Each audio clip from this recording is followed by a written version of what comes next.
panahon ng kagipitan, ang iyong pamilya ang susuporta sa'yo. Sila ang mga taong masasandalan mo anuman ang iyong pinagdadaanan. Ngunit, paano kung ang mga bagay na pinaniniwalaan mo tungkol sa iyong pamilya ay matuklasan mong isa palang malaking kasinungalingan na itinago sa iyo sa loob ng mahabang panahon? Sa videong ito ay ibabahagi ko sa inyo ang kwento ng isang lalaki na siguradong kapupulutan ninyo ng aral. Kaya naman, inaanyayahan ko kayong manood hanggang sa dulo ng videong ito. Si Steve Lichtag ay namuhay ng maayos at masaya sa kanilang tahanan na matatagpuan sa probinsya ng Emporia, Kansas. Bata pa lamang ay alam niya na isa lamang siyang ampon. Pero sa kabila noon ay naging normal naman ang kanyang buhay, kasama ang itinuturing niyang mga magulang at 8 pang mga kapatid.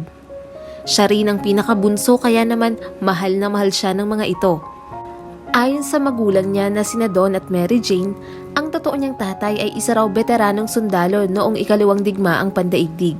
Kaya naman, ninais ni Steve na sundan ang yapak ng kanyang ama sa pagbabaka sakaling mahanap at makilala niya ito. Marami siyang mga katanungan na gusto niyang masagot tungkol sa kanyang pagkatao. Subalit, ang lahat pala ng kanyang mga plano at pangarap ay magbabago dahil matutuklasan niya ang itinatagong lihim ng kanyang pamilya sa loob ng maraming taon. Noon ay 18 taong gulang na si Steve at naghahanda na rin siya para sa kanyang darating na graduation. Pero bago dumating ang araw na yon ay inimbitahan niya ang kanyang matatalik na kaibigan na sina Alan at Vance para magkaroon ng kaunting selebrasyon sa kanilang tahanan. Pumayag naman ang kanyang pamilya dahil kilala na nila ang mga ito sa loob ng maraming taon. Subalit noong gabi na dumating ang kanyang mga kaibigan ay napansin ni Steve na parang may mali sa mga ito. Hindi sila mapakali at para bang may gusto silang sabihin sa kanya.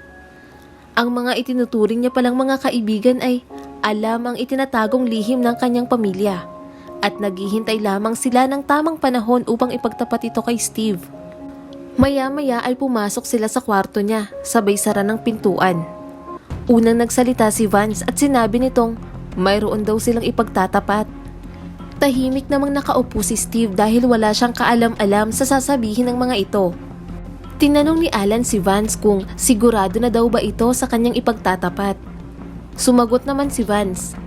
Ayon sa kanya ay karapatan itong malaman ni Steve. Isa pa, kung hindi raw nila ito sasabihin ay mananatiling lihim na lamang ito habang panahon. Noon ay nakatitig lamang si Steve sa kanyang mga kaibigan. Hindi niya alam kung ano ang tinutukoy ng mga ito. Muling nagsalita si Vance at sinabi nitong, kilala namin ang iyong tunay na ina. Sa katunayan ay kasama mo siya mula nang ipinanganak ka. Hindi mo na siya kailangang hanapin dahil ang totoo pa nga niyan ay naroon siya ngayon sa kabilang kwarto. Matapos itong sabihin ni Vance ay baka sa mukha ni Steve ang pagkagulat, pero nanatili lamang silang tahimik. Hindi nila alam kung ano ba ang mga bagay na tumatakbo sa isipan ni Steve. Marahil ay napakarami nitong katanungan, tulad na lamang ng kung bakit ito nagawa sa kanya ng sarili niyang pamilya. Noong mga sandaling iyon ay napagtanto ni Steve na hindi pala siya ampon tulad ng inaakala niya. Hindi pala ibang tao si Don at Mary Jane dahil ito ang totoo niyang lolo at lola. Samantalang ang inaakala niyang panganay na kapatid na si Giovanni ang totoo niyang ina. Noon niya lamang nalaman na ang pinakamalapit niyang kapatid ay nanay niya pala. Madalas pa naman niya ikwento dito ang kanyang mga plano tungkol sa paghahanap sa totoo niyang mga magulang. Wala rin kahit isa sa kanyang pamilya ang nagtapat nito kay Steve at mukhang wala rin silang balak na sabihin ito. Subalit, hindi pa pala rito natatapos ang revelasyon ng kanyang mga kaibigan. Dahil sinabi ng mga ito na matagal na nilang alam ang katotohanan ito. Sa katunayan, halos lahat ng nakakakilala sa kanya ay alam ang bagay na ito. Tulad na lamang ng kanyang mga kapatid, mga kaibigan, kapitbahay at maging ang mga guro nila. Labis ang pagkabigla ni Steve sa kanyang mga narinig. Pero ayon sa kanya ay hindi naman niya masisisi ang mga taong nakapaligid sa kanyang pamilya dahil sinubukan lamang ng mga ito na maging mabuti at hindi namang himasok pa sa kanila. Samantalang ang kanyang mga kapatid naman ay nangako sa kanilang nanay na ilihim sa kanya ang buong katotohanan. Kaya naman napilitan silang gawin ito kay Steve kahit mahal nila ito. Matapos ang naging revelasyon ng kanyang mga kaibigan ay nagpaalam na ang mga ito. Kailangan rin nila mag-ayos para sa kanilang graduation kinabukasan.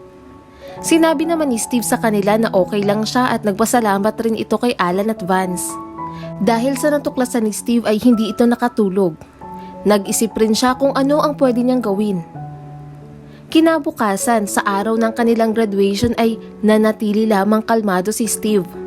Nakangiti pa rin ito na para bang wala siyang alam.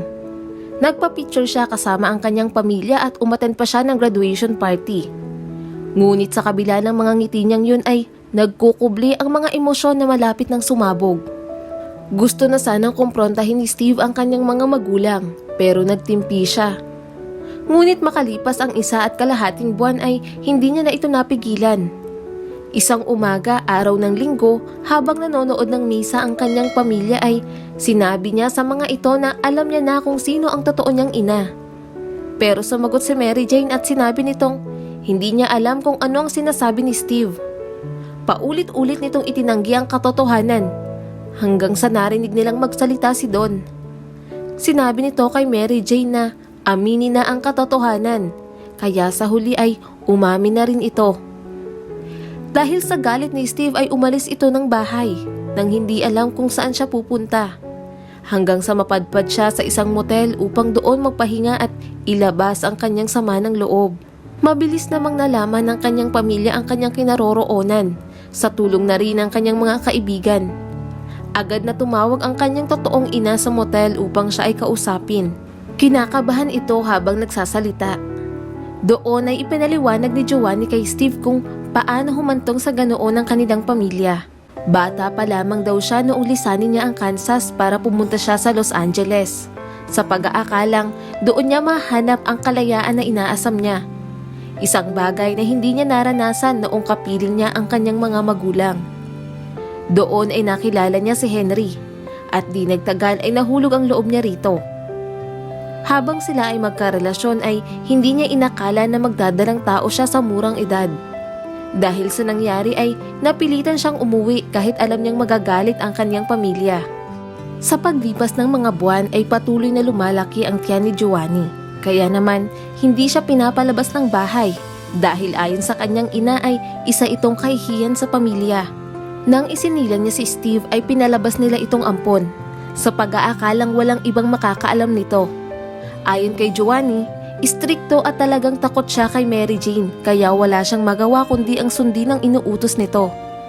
Ganoon rin ang kanyang mga kapatid at mga kapitbahay. Matapos ang paliwanag ni Jane ay hindi na muling naungkat pa ang usaping ito sa loob ng 15 taon. Marami na rin ang nagbago kay Steve. Kung noon ay masayahin ito, ngayon ay naging tahimik na lamang ito. Kasabay noon ang paglayo sa mga taong malalapit sa kanya. Pakiramdam niya kasi ay niloko siya ng lahat ng tao na pinagkatiwalaan niya buong buhay niya. Pagkaraan ng 15 taon ay naging executive producer siya ng podcasts and audio sa NBC News and MSNBC. Nagkaasawa na rin si Steve. Sinabi niya dito ang kanyang mga karanasan at naintindihan naman ito ng kanyang asawa. Sa katunayan ay kinumbinsi niya si Steve na muling kausapin ang kanyang pamilya. Ito rin ang nag-udyok sa kanya upang gumawa ng isang dokumentaryo na pinamagatang Open Secret, kung saan ibinahagi niya ang kanyang mga karanasan sa loob ng maraming taon. Habang ginagawa nila ang dokumentaryo, sinamantala ni Steve ang pagkakataong ito upang masabi ang mga bagay na matagal niya nang gustong sabihin sa kanila. Sa huli nga ay mas nanaig pa rin ang pagmamahal ni Steve sa kanyang pamilya, sa kabila ng lahat ng mga kasinungalingan nito. Sa kwentong ito ay masasabi kong wala namang sekretong hindi nabubunyag. Isa pa, kung nagkamali ang isang tao ay marapat na itama ito kaysa pagtakpan pa ng isa na namang pagkakamali, tulad ng ginawa ni Mary Jane sa kanyang anak na si Giovanni.